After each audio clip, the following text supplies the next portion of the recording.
La croyance musulmane est un vaste océan de savoir. Voici les points clés que nous allons aborder dans cette session de cours. Assalamu alaikum wa rahmatullahi wa barakatuh. J'espère que vous allez bien. Aujourd'hui, Inch'Allah Ta'ala, on va parler d'un sujet qui est de la plus haute importance, la croyance musulmane, et on va expliquer brièvement c'est quoi la croyance musulmane. Tout à l'heure, quelqu'un m'a demandé de faire un cours, et je lui ai dit sur quel sujet tu veux qu'on fasse, et il m'a dit sur la croyance musulmane. Alors, le titre de la vidéo est la croyance musulmane. Bismillah walhamdulillah. وصلى الله وسلم على رسول الله وعلى آله وصحبه ومن والاه اللهم لا سهل إلا ما جعلته سهلا وأنت يا حي يا قيوم تجعل الحزن إذا شئت سهلا اللهم علمنا ما جهلنا وذكرنا ما نسينا وانفعنا بما علمتنا وزدنا علما. C'est quoi la croyance musulmane? La croyance musulmane, c'est de croire que ce monde a un créateur. Parce que ce monde n'est pas venu tout seul. Quand on voit autour de nous, on remarque et on observe que chaque acte a besoin d'un acteur. Et chaque construction a eu besoin d'un constructeur.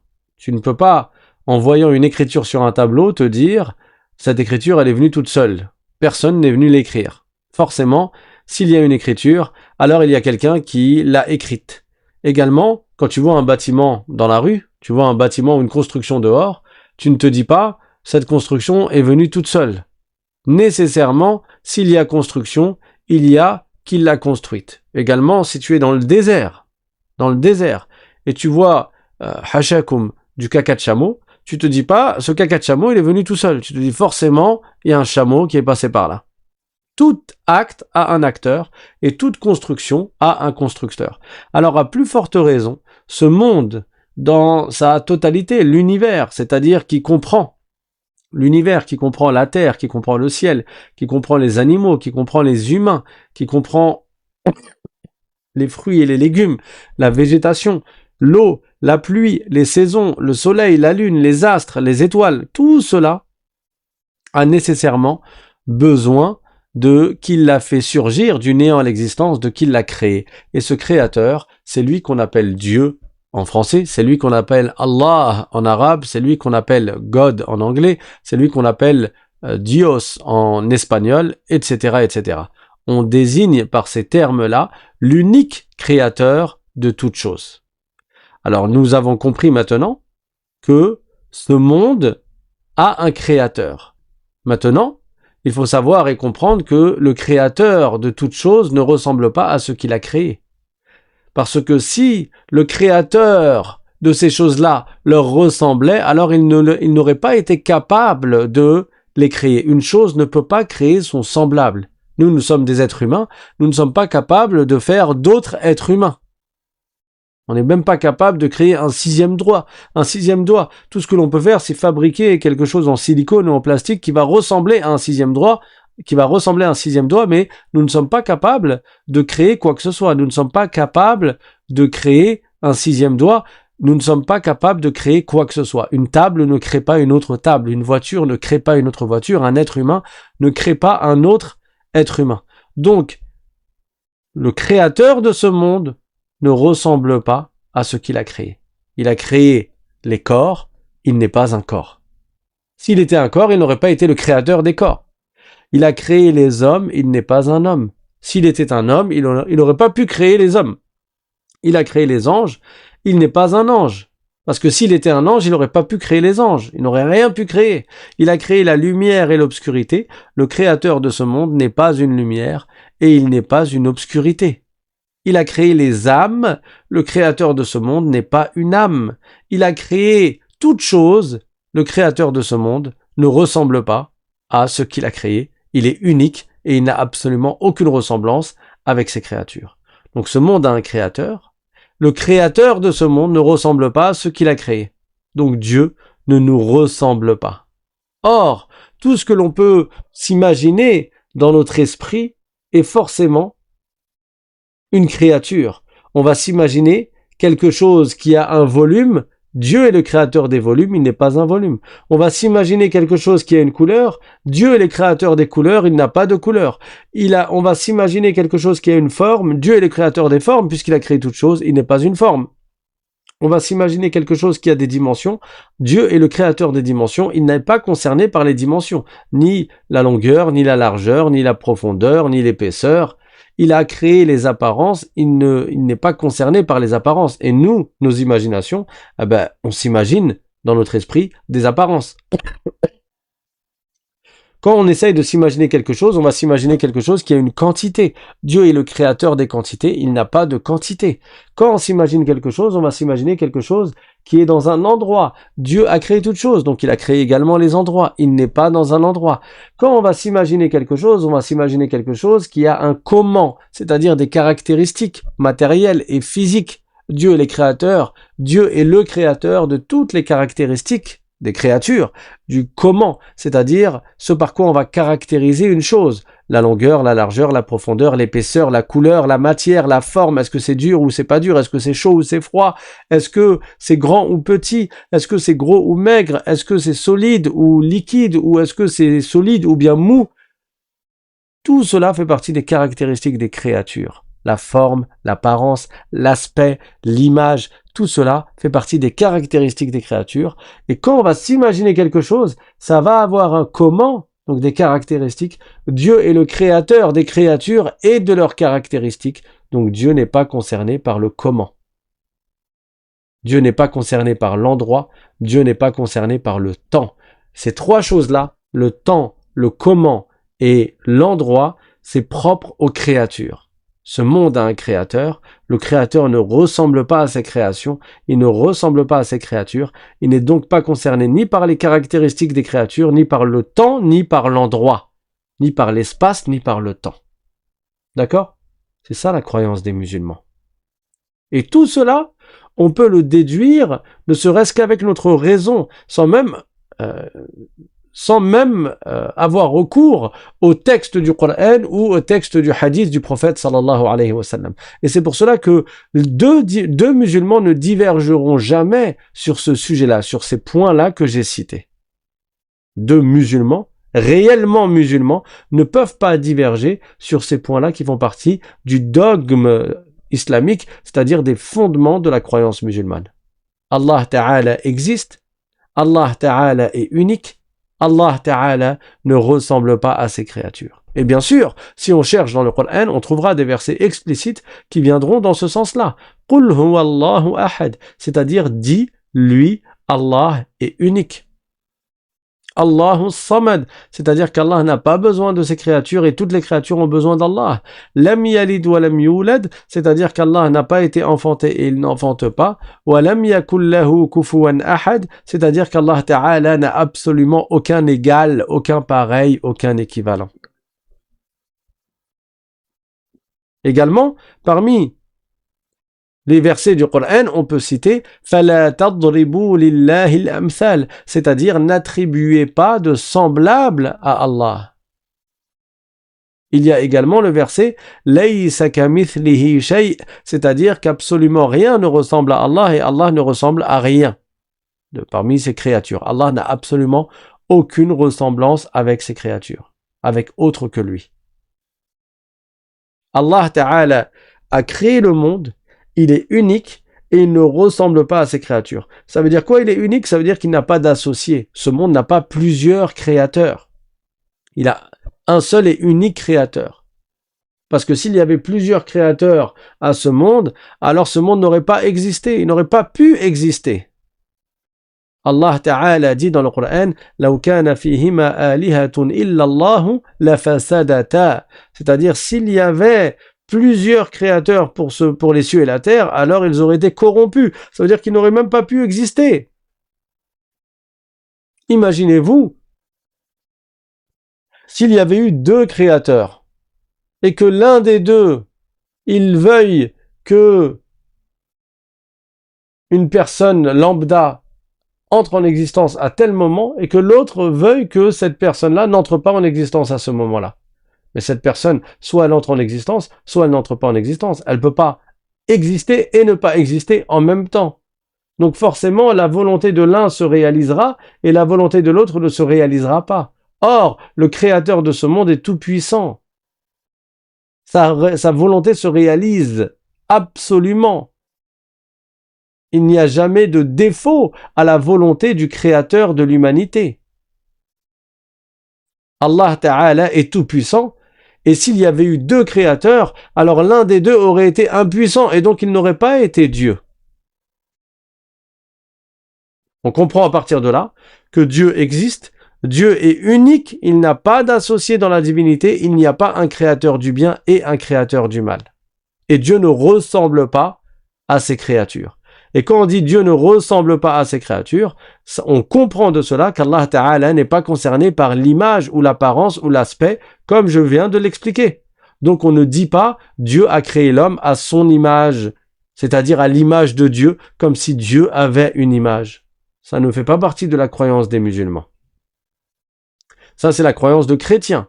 Les chrétiens disent que Dieu a créé Adam à son image, ils représentent Dieu. Eux, ils imaginent que le créateur de ce monde a un corps. Or, Allah est le créateur des corps. Quant au hadith du prophète sallallahu alayhi wa sallam, Inna Allah khalaqa Adam ala suratih, les savants l'ont expliqué de différentes manières, mais à aucun moment un savant de l'islam n'a dit que Dieu avait une image et que Adam ressemblerait à Dieu. Puisque c'est écrit dans le Coran qu'Allah Ta'ala ne ressemble pas à ses créatures. Laysa kamithlihi shay'. Allah, rien n'est tel que lui. Alors que veut dire le hadith du prophète sallallahu alayhi wa sallam? Inna Allah khalaqa Adam ala suratih. Ça veut dire qu'Allah Ta'ala a créé Adam à l'image à laquelle Adam était en tant qu'adulte, c'est-à-dire qu'il n'est pas né comme un bébé puis il a grandi petit à petit. Non, Allah a créé Adam sur l'image sur laquelle il était en tant qu'adulte, c'est-à-dire 60 coudées de haut sur 7 coudées de large. C'est ce qu'ont dit certains savants lorsqu'ils ont expliqué ce hadith. D'autres savants ont dit que le prophète sallallahu alayhi wa sallam, à son époque, un homme a frappé un autre sur son visage. Alors le prophète lui a dit, ne le frappe pas sur son visage. Inna Allah khalaqa Adam ala suratih. Allah a créé Adam à son image, c'est-à-dire l'image de cet homme qui a été frappé. Mais on n'attribue pas à Allah Ta'ala le fait d'avoir une image. On n'attribue pas à Allah Ta'ala le fait d'avoir une apparence. On n'attribue pas à Allah Ta'ala une quelconque ressemblance avec ses créatures. Est-ce que c'est clair pour tout le monde? Donc je reviens. On a dit que ce monde a un créateur. Ce créateur est unique. On l'appelle Allah. Il n'a pas d'associé dans la divinité. Il est tout puissant. Il ne ressemble pas à ses créatures. Et tout ce qui a lieu dans ce monde a lieu par sa volonté, subhanahu wa ta'ala. Rien n'entre en existence si ce n'est par la volonté de Dieu. Nous avons dit qu'il était tout puissant. Parce que s'il n'était pas tout puissant, alors il n'aurait pas pu créer ce monde. Or, le monde existe, on le voit, on l'observe, on vit dedans. Dieu est tout puissant. Et si une chose arrivait sans que ce soit par sa volonté, ça voudrait dire que Dieu ne serait pas tout puissant. Ça voudrait dire que Dieu serait vaincu dans l'univers qu'il a créé, qu'une chose ou qu'une personne a voulu une chose que Dieu n'aurait pas voulu et que cette chose aurait eu lieu malgré Dieu. Ça veut dire que quelqu'un serait plus fort que Dieu et ceci est impossible. Allah Ta'ala est tout puissant et donc tout ce qui a lieu par sa volonté et si Allah n'a pas voulu une chose, cette chose n'aura pas lieu. Si Allah a voulu une chose, cette chose aura lieu. C'est ce qu'on appelle l'attribut de la volonté de Dieu, al-irada ou bien al-mashi'a. C'est pour ça que lorsqu'une épreuve nous arrive, nous disons c'est le maktoub, c'est prédestiné, c'est écrit, parce qu'Allah a fait écrire sur une table qu'il a créée, on appelle al-lawh al-mahfouz, un genre de tableau immense, il a fait écrire tout ce qui va avoir lieu dans ce bas monde. Tout, ce qui a eu lieu et ce qui aura lieu. Tout dans les moindres détails est déjà écrit sur la table préservée, al-lawh al-mahfouz. Donc, si une chose a lieu, c'est qu'elle était écrite, c'est qu'elle était prédestinée, c'est que Dieu l'a voulu. Si une chose n'a pas lieu, c'est qu'elle n'était pas écrite, elle n'était pas prédestinée, Dieu ne l'a pas voulu. Et celui qui est conscient de cela, il s'en remet à Allah et il se soumet au décret d'Allah. Il se soumet à ce qu'Allah Ta'ala a prédestiné et il ne se révolte pas contre son Seigneur. C'est ça la croyance du musulman. Tawhidullah, la science de l'unicité de Dieu, la science du tawhid, ça consiste à faire l'absolue distinction entre le créateur et les créatures. Comme l'a dit l'imam al-Junayd al-Baghdadi, rahimahullah. Il a dit al-tawhid ifradul qadimi min al-muhdath. Le tawhid, c'est de faire la différence totale entre celui qui n'a pas de début à son existence, c'est-à-dire Allah, et tout ce qui a un début à son existence, c'est-à-dire les créatures. Ben oui, parce que celui qui a créé ce monde, il n'est pas créé lui-même, il n'est pas entré en existence, il est éternel. Parce que s'il était entré en existence, il aurait lui-même eu besoin de qui le fasse entrer en existence. Alors il n'aurait pas été tout-puissant, il aurait eu besoin. Celui qui est tout-puissant n'a pas besoin de quoi que ce soit. Et c'est ça le sens du verset du Coran. فَإِنَّ اللَّهَ غَنِيٌّ عَنِ الْعَالَمِينَ. Allah se dispense des mondes. Il se dispense de toute chose. Ça veut dire qu'il n'a nul besoin d'autrui. Et c'est également le sens du verset du Coran. Allahu Samad. Ça veut dire qu'Allah n'a pas besoin de ses créatures et toutes les créatures ont besoin de Dieu. S'il avait besoin, il serait incapable. Il ne serait pas tout puissant. Et s'il n'était pas tout puissant, il ne mériterait pas la divinité. Il ne serait pas Dieu. S'il n'était pas tout puissant, il n'aurait pas créé ce monde. Donc, Allah Ta'ala est éternel sans début. Parce que s'il avait un début, il aurait eu besoin de qui lui donne le début. Celui qui a besoin est incapable. Celui qui est incapable ne mérite pas la divinité. Alors je répète, et je fais exprès de répéter à chaque fois les attributs de Dieu pour que ce soit ancré dans le cœur de chacun d'entre vous. Nous avons dit que ce monde a un créateur. Allah est le créateur de toutes choses. Il existe. Il est unique. Il n'a pas d'associé dans la divinité. Il n'y a pas d'autre créateur que lui. Il n'y a pas un créateur du bien et un créateur du mal. Il n'y a pas nous qui créons nos actes. Non, nous on ne crée rien du tout. C'est Allah qui crée tout, même en nous. Tout ce que nous faisons, tout ce que nous disons, tout ce que nous pensons, tout ce en quoi nous croyons, tout ce qui existe dans ce bas monde existe par la création de Dieu, par la volonté de Dieu, conformément à sa science éternelle et par la puissance d'Allah subhanahu wa ta'ala. Il existe, il est unique, il n'a pas d'associé dans la divinité, il ne ressemble pas à ses créatures, il est tout puissant, tout a lieu par sa volonté et il sait toutes choses parce que celui qui ne sait pas est ignorant et celui qui est ignorant est incapable et celui qui est incapable ne mérite pas la divinité. Allah sait toutes choses, il englobe toutes choses par sa science et c'est ça le sens du verset du Coran. Wa huwa ma'akum aynama kuntum. Ce verset n'est pas à prendre littéralement. Il ne veut pas dire que Dieu est présent avec vous où que vous soyez, mais il veut dire qu'Allah sait tout de vous où que vous soyez. Tu ne peux rien cacher à Allah. Tu peux cacher des choses à la personne qui est à côté de toi. Tu peux cacher des choses au monde entier si tu veux, mais tu ne pourras rien cacher à Allah Ta'ala. Parce que ce que tu fais, c'est Allah qui l'a créé, c'est Allah qui l'a prédestiné et Allah le sait. ألا يعلم من خلق وهو اللطيف الخبير. Ne sait-il pas ce qu'il a créé? Ne sait-il pas ce qu'il a créé alors qu'il est al-Latif, al-Khabir? Al-Khabir, ça veut dire celui qui sait toutes choses et rien ne lui échappe. Je reprends. Dieu existe, il est unique, il n'a pas d'associé dans la divinité. Il n'a pas de début à son existence. Et il n'a pas de fin à son existence. Allah ne va pas s'anéantir. Allah Ta'ala ne va pas mourir. Allah Ta'ala n'est pas sujet au changement, parce que le changement est la plus grande preuve de l'entrée en existence. Or, Allah est éternel. Il n'est pas entré en existence comme nous l'avons déjà dit. Parce que s'il était entré en existence, il aurait eu besoin d'autrui, besoin de qui le crée, besoin de qui lui donne l'existence, et celui qui a besoin est incapable. Celui qui est incapable n'est pas Dieu, il n'est pas tout puissant, il ne peut pas créer. Or, Allah est le créateur de toutes choses.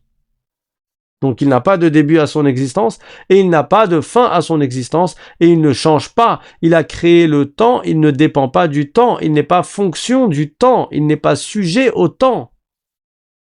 Il n'est pas concerné par le avant et le après.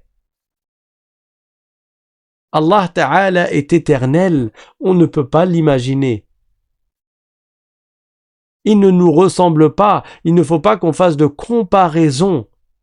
entre nous et Allah. Il ne faut pas qu'on fasse de chercher une similitude ou de faire une... Comment on dit? Je cherche le mot, je le trouve pas. Allahumma salli ala Muhammad. Il ne faut pas voilà, j'ai trouvé. Il ne faut pas faire d'analogie entre nous et le Créateur. Il ne faut pas faire d'analogie. Tu dis pas, nous c'est comme ça, donc Dieu c'est comme ça aussi. Non, Allah ne ressemble pas à ses créatures. Tu ne peux pas comparer. Tu peux pas essayer de faire une analogie, d'essayer de te représenter Dieu. Tu ne le peux pas. Parce que comme j'ai dit tout à l'heure, tout ce que tu te représentes, c'est une créature. Allah Ta'ala, tu ne le connais pas en connaissant sa réalité. Tu le connais en connaissant ses attributs. Et ses attributs, c'est ce que je suis en train de t'expliquer là. Les attributs de Dieu, c'est l'existence. Allah existe. L'unicité. Allah est unique. Le non-début, l'exemption de début, Allah Ta'ala est éternel. L'exemption de fin, Allah ne va pas s'anéantir, il ne va pas mourir, il n'est pas sujet au changement. Le non-besoin, Allah Ta'ala n'a nul besoin d'autrui. La toute-puissance, Allah Ta'ala, rien ne le rend incapable, il est tout-puissant sur toute chose. La volonté, Allah Ta'ala, il veut que certaines choses entrent en existence, ces choses-là, elles entrent en existence telles qu'Allah l'a voulu et au moment qui est voulu par Allah. Par sa volonté qui est éternelle. Et si Allah n'a pas voulu qu'une chose existe, on peut tous se réunir pour essayer de la faire exister, on n'y arrivera pas. Comme le prophète sallallahu alayhi wa sallam a dit à son compagnon et son cousin, Abdullah ibn Abbas, le prophète sallallahu alayhi wa sallam a dit وَعَلَمْ أَنَّ الْأُمَّةَ لَوْ اجْتَمَعَتْ عَلَى أَنْ يَنْفَعُوكَ بِشَيْءٍ لَنْ يَنْفَعُوكَ إِلَّا بِشَيْءٍ قَدْ كَتَبَهُ اللَّهُ لَكَ وَلَوْ اجْتَمَعُوا حَتَّى يَضُرُّوكَ بِشَيْءٍ لَنْ يَضُرُّوكَ بِشَيْءٍ ou bien لَمْ يَضُرُّوكَ بِشَيْءٍ إِلَّا بِشَيْءٍ قَدْ كَتَبَهُ اللَّهُ لَكَ. Sache que si toute la communauté, si tous les gens se réunissaient pour te profiter dans une chose, ils ne pourront pas t'être utiles si ce n'est une chose qu'Allah t'a prédestinée. Et si tout le monde se réunissait pour te nuire, ils ne pourraient pas te nuire si ce n'est dans une chose qu'Allah t'a prédestinée. Rufi'atil aqlam wa jaffatis suhuf. Les plumes ont séché, les plumes ont été levées, elles ont été retirées et les pages ont séché. Ça y est, ce que Dieu a prédestiné aura lieu tel qu'il a prédestiné et on ne peut rien changer à cela. Ça ne veut pas dire qu'on reste à rien faire en disant trop tard, le destin il est déjà prédestiné donc nous on ne peut plus rien faire. Non, Dieu nous a voilé, il nous a caché le futur. On ne connaît pas le futur, on doit faire les causes, parce qu'on ne sait pas de quoi est fait demain. On ne sait pas ce qu'Allah nous a prédestiné. Et Allah nous a ordonné des choses, il nous a interdit des choses, à nous d'appliquer et de faire l'effort de suivre le chemin qu'il nous a ordonné de suivre afin de gagner le paradis qu'il a promis aux croyants et aux bienfaisants, aux pieux vertueux. Et afin d'éviter l'enfer qui est préparé pour les mécréants et pour ceux qui ont refusé de croire en Allah et de l'adorer. Donc, croire en la prédestination de toute chose ne veut pas dire que on est comme des feuilles et nous, on n'a aucune volonté et on n'a aucun choix. Dieu nous a donné un choix, il nous a donné une volonté et il nous a caché ce qu'il nous a prédestiné dans le futur. Et à partir de notre choix et de notre volonté, on sera jugé sur nos actes, sur nos décisions, sur nos prises de position et nos décisions, sur ce que nous faisons de notre propre volonté, avec notre propre choix. Et nous avons une volonté, mais qui est sous la volonté d'Allah. Comme Allah Ta'ala dit dans le Coran, وَمَا تَشَاءُونَ إِلَّا أَن يَشَاءَ اللَّهُ رَبُّ الْعَالَمِينَ. Et vous ne voulez que si Allah, le Seigneur des mondes, veut. Je répète, Allah Ta'ala existe, il est unique, il n'a pas de début à son existence, il n'a pas de fin à son existence. Il n'a pas besoin d'autrui, il n'a nul besoin d'autrui, il est tout puissant, il sait toutes choses et il a pour attribut la volonté, une volonté éternelle qui ne change pas, et rien ne peut empêcher la réalisation de ce qu'Allah Ta'ala a voulu de toute éternité. Également, Allah Ta'ala, il voit toutes choses et il entend toutes choses, mais il ne ressemble pas à ses créatures. Quand on dit que Dieu voit toutes choses, on ne va pas s'imaginer un bonhomme avec des yeux qui regarde à droite, à gauche, devant ou en dessous de lui. Non, Allah Ta'ala n'est pas concerné par les directions. Il n'est pas au-dessus de quelque chose, ni en dessous de quelque chose. Et ça, c'est le prophète, sallallahu alayhi wa sallam, qui l'a dit.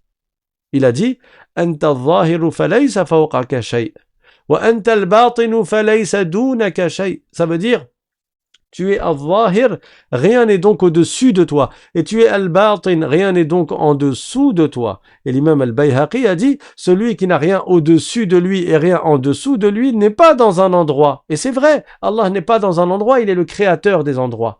La croyance musulmane, ce n'est pas qu'Allah Ta'ala est un corps assis quelque part dans le ciel ou au-dessus du ciel ou sur un trône ou sur une chaise. Ou sur... Non. Ça, c'est la croyance des juifs. Ça, c'est la croyance des chrétiens. C'est la croyance des anthropomorphistes, ceux qui attribuent à Dieu le corps. Mais la croyance musulmane, c'est quoi? La croyance musulmane, c'est que le créateur de ce monde n'est pas dépendant de ce monde. Il existe avant ce monde, sans ce monde. Et après l'avoir créé, Dieu n'a pas changé. Allah existe avant le trône, sans le trône. Après avoir créé le trône, Dieu existe toujours sans le trône. Dieu a créé le ciel, il existe avant le ciel, sans le ciel. Après avoir créé le ciel, Dieu n'est pas incarné dans le ciel. Dieu a créé les endroits, il existe avant les endroits, sans les endroits. Après avoir créé les endroits, Dieu existe toujours sans endroits, il ne change pas. Dieu a créé le temps, il existe avant le temps, sans le temps. Après avoir créé le temps, Dieu n'a pas été inclus dans le temps et il n'est pas devenu assujetti au temps. Dieu ne dépend pas du temps. La croyance musulmane, c'est qu'Allah Ta'ala existe sans être dans une localisation, ni en haut, ni en bas, ni à droite, ni à gauche, ni devant, ni derrière, ni partout. Il n'a pas besoin de cela. Il n'est pas un corps, on ne fait pas d'analogie avec nous-mêmes. On ne dit pas, non mais si une chose existe, forcément elle est quelque part. Mais là, on parle des corps. Les corps occupent un espace, donc forcément ils sont quelque part, oui. Mais Dieu n'est pas un corps, il a créé les corps. Un corps, c'est quoi? C'est quelque chose qui va avoir un volume et qui va remplir un vide, qui va remplir un espace. Et l'endroit, c'est justement l'espace qui est occupé par un corps. Allah n'étant pas un corps, il n'est pas concerné par tout cela. Donc on ne dit pas il est où Dieu? On ne dit pas je sais pas où est Dieu. Tout comme on ne dit pas il est comment Dieu. Et on ne dit pas je sais pas comment est Dieu. On dit Allah a créé les où. Et ça c'est l'imam Ali ibn Abi Talib, le cousin du prophète sallallahu alayhi wa sallam, qui l'a dit. Lorsqu'il a été interrogé Ayn Allah, il a répondu La yuqalu ayn liman ayyan al-ayn. Il a dit on ne dit pas où au sujet de celui qui a créé les où. Et on lui a demandé Kaif Allah, comment est Allah? Il a répondu on ne demande pas La yuqalu kaif liman kayyaf al-kaif. On ne dit pas comment pour celui qui a créé le comment. Celui qui a créé le où et le comment n'est pas concerné ni par le où ni par le comment. Ce sont des questions qui ne se posent pas au sujet d'Allah. Dieu voit toutes choses, mais la vue d'Allah ne ressemble pas à la vue des créatures. Allah Ta'ala, rien ne lui échappe. Il voit tout. Tu peux te cacher où tu veux pour aller commettre un péché, même si personne t'a vu ici-bas, Dieu il te voit par sa vue qui est éternelle. Mais la vue d'Allah ne ressemble pas à la vue des créatures. Tu vas pas t'imaginer, comme j'ai dit tout à l'heure, tu vas pas t'imaginer un bonhomme qui regarde avec des yeux. Et on dit Dieu il voit toutes choses. Mais la vue, elle n'est pas forcément avec un œil. L'œil, c'est un organe qui a été créé pour nous, que l'on utilise pour voir. Mais Allah n'est pas un corps, il n'est pas concerné par les organes, il n'est pas concerné par les yeux, il n'est pas concerné par la langue, il n'est pas concerné par la bouche, par les lèvres, par les oreilles, par la tête, par le visage, par la face, par les mains, par les pieds, par le ventre, par le dos. Allah Ta'ala n'est pas un corps. Et c'est cela la croyance musulmane. qui a été résumé par l'imam Abu Ja'far al-Tahawi, qui est un grand savant du Salaf, c'est-à-dire des 3 premiers siècles de l'Hégire. Et dans son livre, qui a été reconnu unanimement par la totalité des savants de l'islam, il a dit « Ta'ala », c'est-à-dire Allah est exempt « Anil hududi wal ghayat », des limites et des fins, « wal arkani wal a'da », des petits organes et des côtés et des gros organes, « wal adawat », et des petits organes. Ça veut dire Allah Ta'ala n'est pas concerné par la limite. Il n'est pas un corps comme nous qui est concerné par les limites. Quand on dit Dieu n'est pas concerné par la limite, ça veut pas dire c'est un grand corps immense sans fin. Genre pas limité, sans fin. Comme Zama, le ciel on voit pas le bout, alors Dieu on verrait encore moins le bout tellement il est grand. C'est pas ça le sens de la phrase des savants quand ils disent qu'Allah n'est pas concerné par la limite. Mais ça veut dire qu'Allah Ta'ala n'est pas un corps. Il n'est pas du tout concerné par une limite, petite ou grande. C'est pas un corps sans fin. C'est pas un corps du tout. C'est le créateur des corps. C'est le créateur des corps. C'est le créateur des limites. L'imam Abu Ja'far al-Tahawi, ce grand savant illustre, il a dit, rahimahullah, Ta'ala anil hududi wal ghayati wal arkani wal a'da'i wal adawat. Allah n'est pas concerné par les limites, ni par les fins, les côtés, les extrémités, c'est-à-dire le fait d'avoir des organes petits ou grands. وَلَا تَحْوِيهِ الْجِهَاتُ السِّتُّ كَسَائِرِ الْمُبْتَدَعَاتِ. Et Allah n'est pas concerné par les 6 directions, contrairement aux créatures.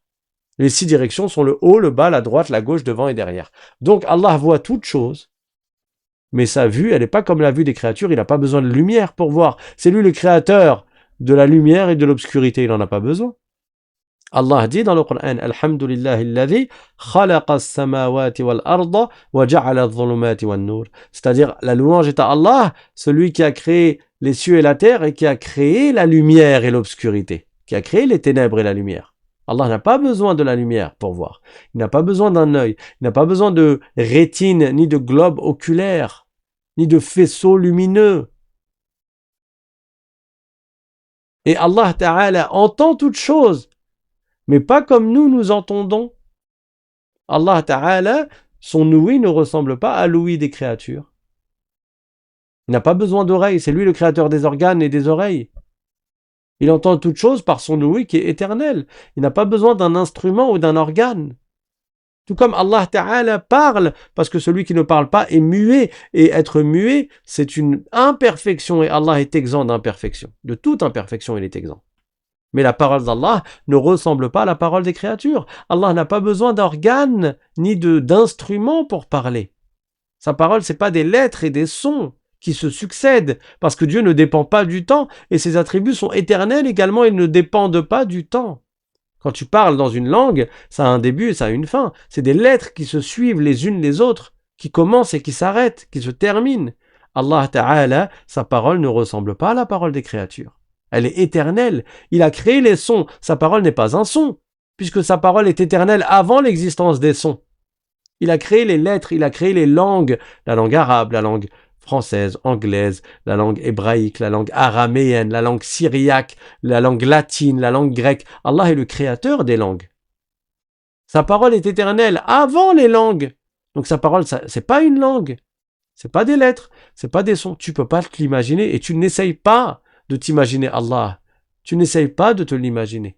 Parce que les savants ont dit Mahma tasawwarta bibalik. Et ça, c'est l'imam Ahmad ibn Hanbal qui l'a dit. Mahma tasawwarta bibalik. Quoi que tu t'imagines, Fallahu bi khilafi dhalik. Allah en est différent. Allah est différent de cela. Et l'imam Abu Hanifa, un grand savant du Salaf, tous les savants que je viens de vous citer sont du Salaf. L'imam Abu Hanifa, l'imam Abu Ja'far al-Tahawi, l'imam Ahmad ibn Hanbal, ce sont les grands savants, les pieux prédécesseurs. C'est eux, les pieux prédécesseurs.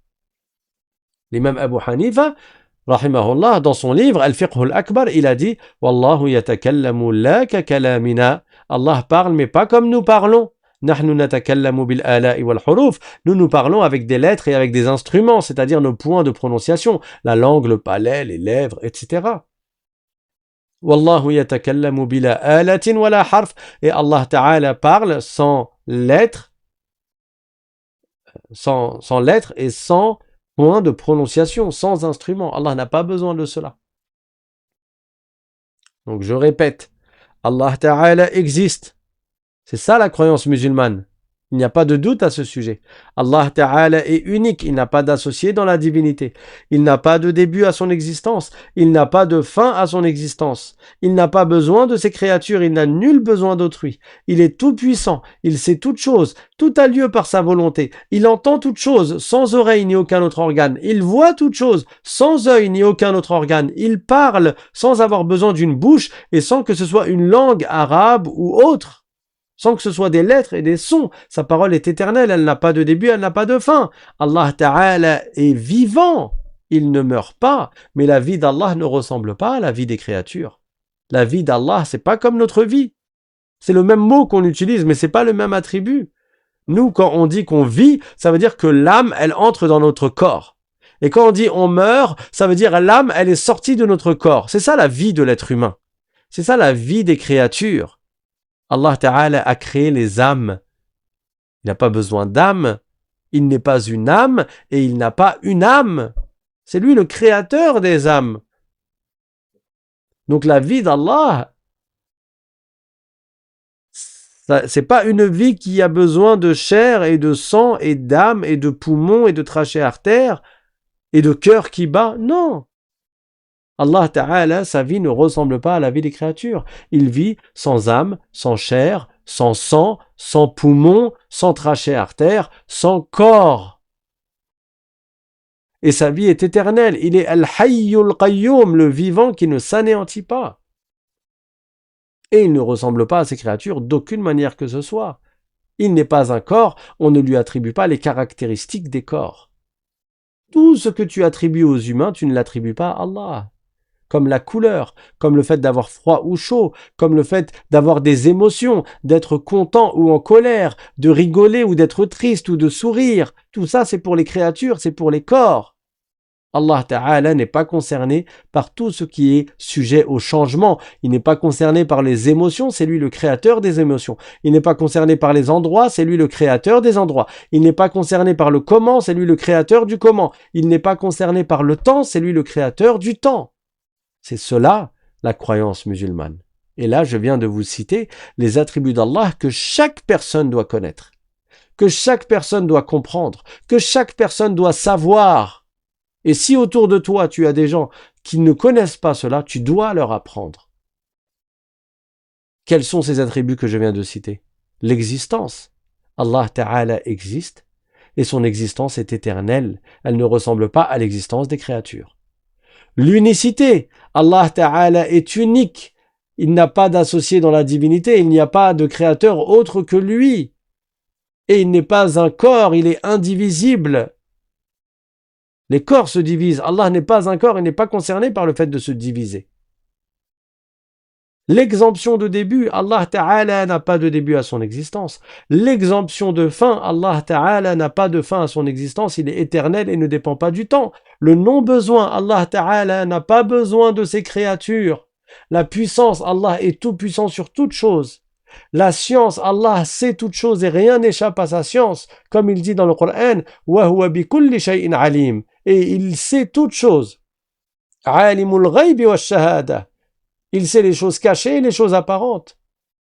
La volonté, Allah Ta'ala, tout a lieu par sa volonté. Il a prédestiné toute chose. Et sa volonté ne change pas. L'ouïe, Allah Ta'ala entend toute chose, sans oreille ni aucun autre organe. La vue, Allah voit toute chose, sans œil ni aucun autre organe. La vie, Allah Ta'ala est vivant et il ne meurt pas. La parole, Allah parle sans lettres, sans son, sans voix, sans avoir besoin de points de prononciation. Sa parole est éternelle et ne ressemble pas à la parole des créatures.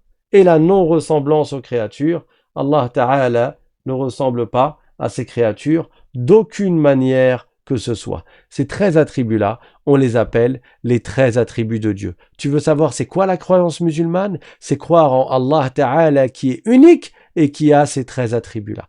Est-ce que ça veut dire qu'il n'a que ces 13 attributs? Non, ça ne veut pas dire cela. Mais ces 13 attributs-là, chaque personne responsable doit les connaître. Chaque personne doit les connaître. Chaque personne doit savoir qu'Allah Ta'ala a ses attributs et c'est ainsi qu'on connaît Allah. C'est ainsi qu'on comprend la croyance musulmane. Est-ce que la croyance musulmane, c'est que cela? Non! La croyance musulmane, c'est croire en Allah et croire en son messager Muhammad sallallahu alayhi wa sallam. C'est-à-dire croire en tous les prophètes, parce que quand on croit au prophète Muhammad, on croit en tous ses frères prophètes. Depuis Adam, qui est le premier des hommes et le premier des prophètes. Nuh n'est pas le premier des prophètes dans l'absolu. Nuh, c'est le premier prophète à avoir été envoyé à des mécréants. Mais le premier prophète dans l'absolu, c'est le prophète Adam alayhi salam, qui est notre père à tous et qui ne descend pas du singe. C'est cela la croyance musulmane. Adam alayhi salam est un prophète. Et il y a eu beaucoup de prophètes, et tous les prophètes ont appelé à la même religion. Parmi eux, le prophète Jésus, le prophète Moïse, mais ils n'ont pas appelé ni au judaïsme ni au christianisme. Ils ont tous appelé à adorer Dieu uniquement et à ne rien lui associer et à se soumettre à lui. Et le mot soumission dans la langue arabe, on appelle cela l'islam. Le mot soumission, on appelle cela l'islam. Je répète, et le mot soumission dans la langue arabe, on appelle cela l'islam. Donc quand on dit l'islam, c'est la religion de tous les prophètes, c'est cela le sens de la phrase. L'islam, c'est d'adorer Dieu uniquement et de se soumettre à lui et de ne rien lui associer. L'islam, c'est la religion de Adam, c'est la religion de Ibrahim, c'est la religion de Moussa, c'est la religion de Isa, c'est la religion de Sulaiman, c'est la religion de Daoud, Sulaiman c'est Salomon, c'est la religion de Isaac, Ishaq, c'est la religion de Jacob, Yaqub, c'est la religion de Youssouf, Joseph, c'est la religion de Binyamin, Benjamin, c'est la religion de Jean, Yahya, c'est la religion de Zacharia. Tous ces prophètes-là, même s'ils sont cités dans d'autres livres, sachez qu'ils sont tous musulmans et aucun d'entre eux n'a appelé à adorer autre qu'Allah. Aucun d'entre eux n'a dit « je suis le fils de Dieu ». Aucun d'entre eux n'a dit « adorez-moi ». Non, ils ont tous dit « adorez Dieu ». Moi, je suis le serviteur de Dieu, je suis l'esclave de Dieu. C'est lui que vous devez adorer et moi, je suis un messager de Dieu, je suis un prophète de Dieu, vous devez me suivre parce que je vous transmets les ordres de Dieu et les interdictions de Dieu. C'est cela ce qu'ont dit tous les prophètes. Ils sont venus avec les lois divines qu'il est un devoir de suivre.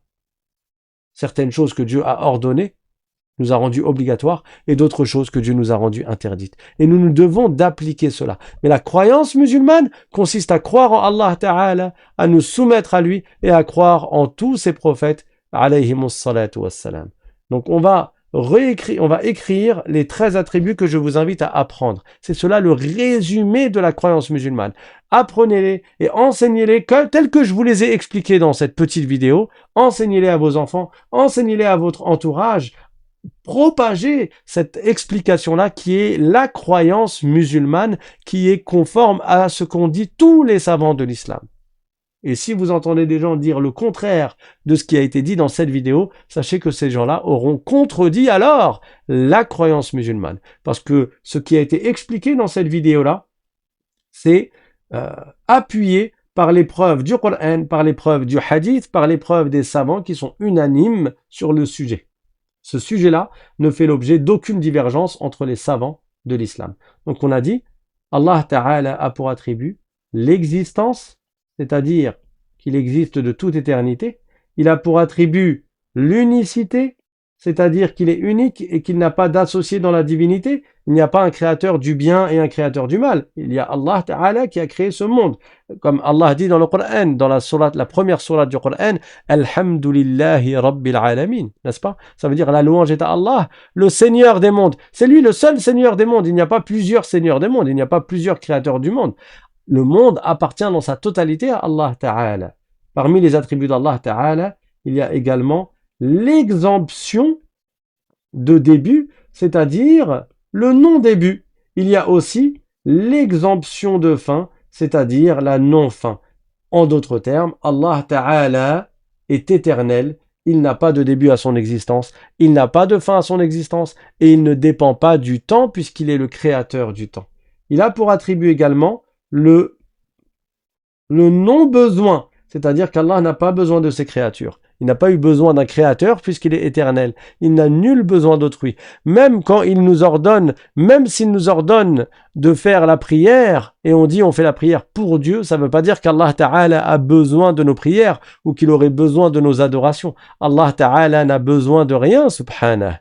Quand on fait la prière et qu'on adore Allah Ta'ala, c'est dans notre intérêt à nous. On sera récompensé, Inch'Allah, dans l'au-delà. Mais Allah Ta'ala n'augmente pas en honneur ou en gloire par nos adorations, tout comme il ne diminue pas en éminence ou en honneur ou en gloire par le fait que des gens lui désobéissent. Allah Ta'ala, rien ne le touche, rien n'a d'effet sur lui, subhanah. Il est éternel, il est tout-puissant et il est exempt de toute imperfection.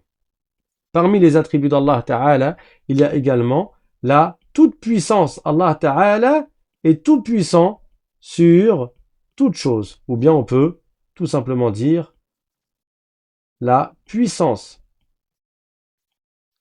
Il a pour attribut également la science.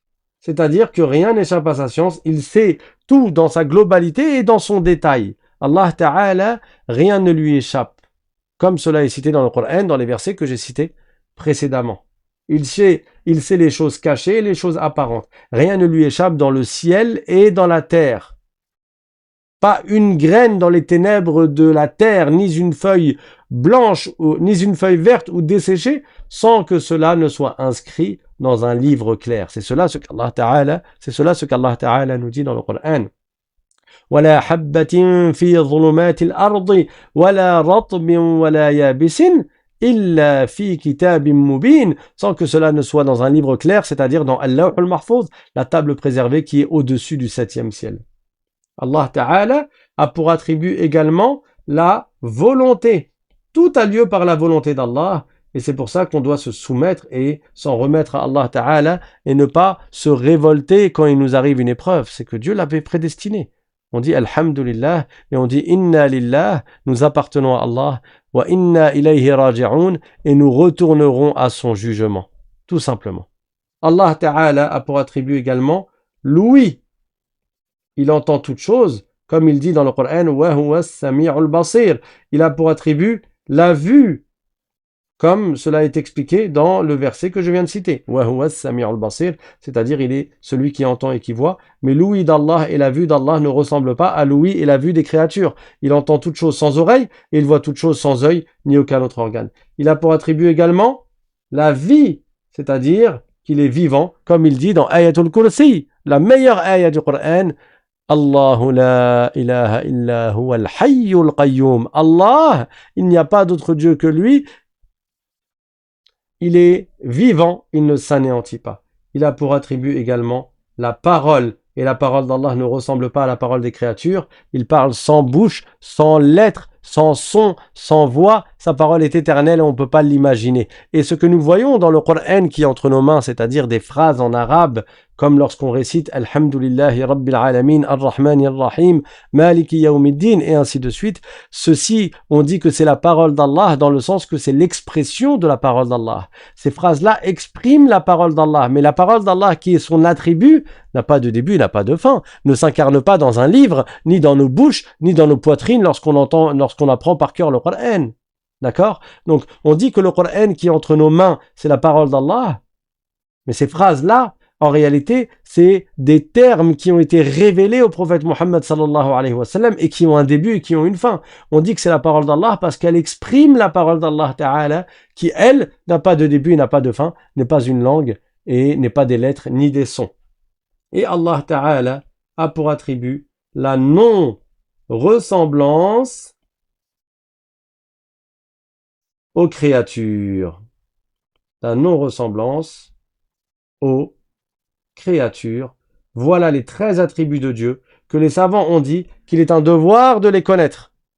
Les savants comme l'imam al-Nawawi, rahimahullah, l'imam al-Sharnoubi, l'imam al-Sanoussi et d'autres savants encore, ils ont été en accord sur le fait de dire que ces attributs-là, on doit les connaître. Ça ne veut pas dire qu'Allah n'a que ces 13 attributs, mais ça veut dire qu'il est un devoir de connaître ces 13 attributs-là. C'est ça la croyance musulmane. Apprenez-la, mémorisez-la, maîtrisez-la et transmettez cela à votre entourage. Enseignez cela autour de vous. La science est une lumière. partout où la lumière se propage, l'obscurité diminue. Partout où tu tais la science, où tu t'abstiens de propager la science, c'est l'obscurité qui risque de prendre de la place. Wa akhiru da'wana anil hamdulillahi rabbil alamin wa sallallahu wa sallama ala sayyidina Muhammad wa ala alihi wa sahbihi at-tayyibin at-tahirin. Donc je vous écris là les 13 attributs d'Allah subhanahu wa ta'ala à apprendre et à enseigner à vos enfants pour qu'ils grandissent avec la bonne croyance. Même si pour le moment ils ne comprennent pas tout, apprenez-leur, faites en sorte qu'ils apprennent par cœur cela, et quand ils vont grandir, cela va s'éclaircir dans leur cœur lorsque vous leur expliquerez tout cela, insha'Allah ta'ala. Wa akhiru da'wana anil hamdulillahi rabbil alamin wa sallallahu wa sallama ala sayyidina Muhammad wa ala alihi wa sahbihi at-tayyibin at-tahirin. On va faire un dernier récapitulatif pour vous aider à les apprendre par cœur, en citant un verset du Coran pour chacun de ces attributs. L'existence, Allah Ta'ala dit dans le Coran, afillahi shak, c'est-à-dire, y aurait-il un doute au sujet d'Allah? Non, ça veut dire il n'y a pas de doute au sujet d'Allah. J'ai écrit l'unique, évidemment, c'est l'unicité. Donc je répète, l'existence, l'unicité. Et là, j'ai changé de couleur, ma'alish, c'est pas grave. L'existence, l'unicité. L'unicité, c'est-à-dire qu'Allah Ta'ala est unique et qu'il n'a pas d'associé dans la divinité. Allah Ta'ala dit dans le Coran, Qul huwa Allahu ahad. Ça veut dire, dit, lui, Allah est unique. Pour les maniaques, parmi vous, on va écrire en rouge pour que ce soit plus uniforme. Donc, l'existence et l'unicité. Ensuite, l'exemption de début, c'est-à-dire le non-début, et l'exemption de fin, c'est-à-dire la non-fin. Allah Ta'ala dit dans le Coran, Huwa al-awwal wal-akhir, c'est-à-dire il est celui qui n'a pas de début à son existence et qui n'a pas de fin à son existence. Le non-besoin, Allah Ta'ala dit dans le Coran, Allahu Samad, c'est-à-dire qu'il n'a pas besoin de ses créatures et toutes les créatures ont besoin de lui. J'ai dit le non-besoin et j'ai souligné l'exemption de fin. Le non-besoin, c'est ici. La puissance, Allah Ta'ala dit dans le Coran, dans Surat al-Mulk, wa huwa ala kulli shay'in qadir, c'est-à-dire il est sur toute chose, tout puissant. La science, Allah Ta'ala dit dans le Coran, wa huwa bi kulli shay'in alim, c'est-à-dire il englobe toute chose par sa science. Et il dit également, wa anna Allah qad ahata bi kulli shay'in ilma. Allah englobe toute chose par sa science. La volonté, c'est-à-dire qu'Allah Ta'ala a pour attribut une volonté qui est éternelle et qui ne change pas, et tout a lieu par la volonté de Dieu. Allah dit dans le Coran, وَمَا تَشَاءُونَ إِلَّا أَن يَشَاءَ اللَّهُ رَبُّ الْعَالَمِينَ, c'est-à-dire et vous ne voulez que si Allah le Seigneur des mondes le veut. L'ouïe et la vue, Allah Ta'ala dit dans le Coran, لَيْسَ كَمِثْلِهِ شَيْءٌ وَهُوَ السَّمِيعُ الْبَصِيرُ, rien n'est tel que lui et il est celui qui entend et qui voit. La vie, Allah Ta'ala dit dans le Coran, Allahu la ilaha illa huwa al-hayyul qayyum. Allah, il n'est de Dieu que lui, il est vivant et il ne s'anéantit pas. La parole, Allah Ta'ala dit dans le Coran, wa kallama Allahu Musa taklima, c'est-à-dire et Allah a parlé à Moussa assurément. Donc la parole, c'est un attribut qui est cité dans le Coran également. Et la non-ressemblance aux créatures, Allah Ta'ala dit dans le Coran, wa lam yakul lahu kufuwan ahad, et il n'a pas d'équivalent. Et il dit également, laysa kamithlihi shay', dans le verset numéro 11 de Surat Ash-Shura, c'est-à-dire rien n'est tel que lui. Allah n'a absolument aucune ressemblance avec qui que ce soit ou avec quoi que ce soit. Pourquoi c'est un devoir de connaître ces attributs-là? Les savants ont dit parce qu'ils ont été beaucoup cités dans le Coran, soit littéralement, soit selon leur signification, soit avec une phrase qui en donne le sens. Et le prophète sallallahu alayhi wa sallam, il en a beaucoup parlé. Il s'attachait à ce que chaque musulman sache cela. Il ne cessait de répéter les attributs d'Allah Ta'ala, pas comme ça, de façon alignée telle que moi je les ai récités là, du premier au 13e, mais à chaque fois que le prophète sallallahu alayhi wa sallam expliquait la croyance, il expliquait le fait qu'Allah Ta'ala existe et qu'il est unique et qu'il n'a pas de début et qu'il n'a pas de fin et qu'il n'a pas besoin de ses créatures et qu'il est tout puissant et qu'il sait toutes choses et que tout a lieu par sa volonté et qu'il entend toutes choses et qu'il voit toutes choses et qu'il a pour attribut la vie et la parole et qu'il ne ressemble pas à ses créatures. Le prophète en a beaucoup parlé. D'ailleurs, même dans les paroles qu'il nous a apprises à réciter le matin et le soir pour nous protéger des djinns, pour nous protéger contre la sorcellerie et pour nous protéger contre le mauvais œil, il y a beaucoup de paroles qui réunissent ces attributs-là. N'est-ce pas que parmi ces paroles, le prophète sallallahu alayhi wa sallam a enseigné à sa fille Fatima, il a enseigné à l'une de ses filles, Subhanallah wa bihamdih, La quwwata illa billah, Subhanallah wa bihamdih, ça veut dire Allah Ta'ala est exempt de toute imperfection. Et il mérite toutes les louanges. La quwwata illa billah, tu ne peux faire une chose de bien si ce n'est par l'aide d'Allah, puisque c'est lui le créateur de toutes choses. Ma sha'Allahu kana wa ma lam yasha' lam yakun. Ce que Allah veut est, et ce qu'il ne veut pas n'est pas. A'lamu anna Allah ala kulli shay'in qadir. Je sais qu'Allah est sur toute chose tout puissant. Wa anna Allah qad ahata bi kulli shay'in ilma. Et je sais qu'Allah englobe toute chose par sa science. Vous voyez, ce sont que des attributs de Dieu qui sont expliqués, qui sont cités dans ces paroles de protection que le prophète nous a recommandé de réciter le matin et le soir. Également, dans la parole à réciter 3 fois, Astaghfirullah alladhi la ilaha illa hu, al-hayyul qayyum wa atubu ilayh. Je demande pardon à Allah, il n'y a pas d'autre Dieu que lui. Donc ça veut dire qu'il existe, qu'il est unique et qu'il ne ressemble pas à ses créatures, bien entendu, puisqu'il est unique. Je demande pardon à Allah, Astaghfirullah alladhi la ilaha illa hu. Il n'y a pas de divinité qui mérite l'adoration autre que lui. Ça c'est l'attribut de l'unicité. Al-Hayyul Qayyum, il est vivant, il ne s'anéantit pas. Wa atubu ilayh, et je me repens à lui. Également, dans la parole que l'on récite 7 fois le matin et le soir, Hasbi Allah, je me fie à Allah. La ilaha illa hu, il n'y a pas d'autre Dieu que lui. Nul ne mérite d'être adoré hormis lui. Donc encore une fois, on revient sur l'attribut de l'unicité. Alayhi tawakkaltu, je me place ma confiance totale en lui. وَهُوَ رَبُّ الْعَرْشِ الْعَظِيمِ. Et il est le Seigneur du trône majestueux. Pourquoi il parle du trône ici? Parce que le trône, c'est le plus grand des corps. Si Allah est le Seigneur du plus grand des corps, alors à plus forte raison, il est le Seigneur de tout ce qui est plus petit que le trône. Donc, quand on dit Allah est le Seigneur du trône, ça veut dire Allah est le Seigneur de toutes choses. Également, quand tu récites 3 fois Bismillahilladhi la yadurru ma'asmihi shay'un fil ardi wa la fis sama' wa huwa as-sami'ul alim. Donc Bismillah, je commence par le nom d'Allah, c'est une parole à réciter matin et soir 3 fois pour nous protéger par la volonté d'Allah, bien sûr. Et c'est une sunna, c'est le prophète qui a enseigné cela. On dit Bismillah, donc je commence par le nom d'Allah, alladhi la yadurru ma'asmihi shay', ce nom avec lequel rien ne peut être nui par la volonté d'Allah Ta'ala, c'est-à-dire par la baraka de ce nom-là, qui est le nom d'Allah. Si Allah le veut, la chose ne subira pas de nuisance si le nom d'Allah a été cité sur elle. La yadurru ma'asmihi shay'un fil ardi wa la fis sama', que ce soit dans les cieux ou dans la terre. Le nom d'Allah, il y a de la baraka dans ce mot-là. Quand tu cites le nom d'Allah sur une chose, d'ailleurs quand on mange, on dit Bismillah avant de manger. Et quand on fait une chose de bien, on dit Bismillah. C'est pour nous protéger, pour apporter la baraka, la bénédiction sur cette chose-là. Wa huwa as-sami'ul alim, et il est as-sami', celui qui entend toutes choses, al-alim, celui qui sait toutes choses. Donc là, celui qui a pour attribut la science et qui a pour attribut l'ouïe. Vous voyez, les attributs d'Allah sont cités régulièrement par le prophète sallallahu alayhi wa sallam. C'est pour cela que les savants ont dit que c'est un devoir de les connaître. C'est cela la croyance musulmane que le prophète sallallahu alayhi wa sallam a enseignée. Donc, à la question du titre de la vidéo, la croyance musulmane, c'est quoi?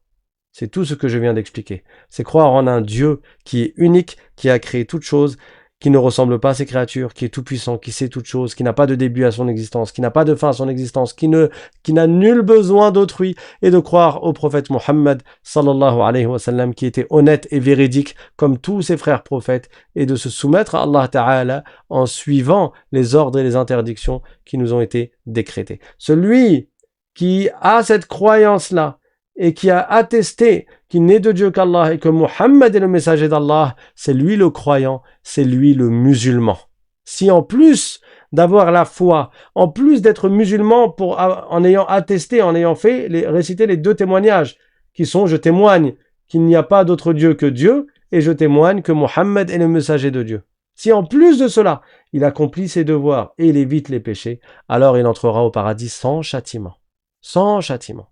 Mais le minimum pour entrer au paradis un jour ou l'autre, et pour être sauvé du châtiment éternel en enfer, c'est de mourir sur l'islam, de mourir sur la foi, c'est-à-dire de mourir avec cette croyance que nous vous avons expliquée. Barakallahu fikum, subhana rabbika rabbil izzati amma yasifun, wa salamun ala al-mursalin, walhamdulillahi rabbil alamin, wassalamu alaykum wa rahmatullahi wa barakatuh.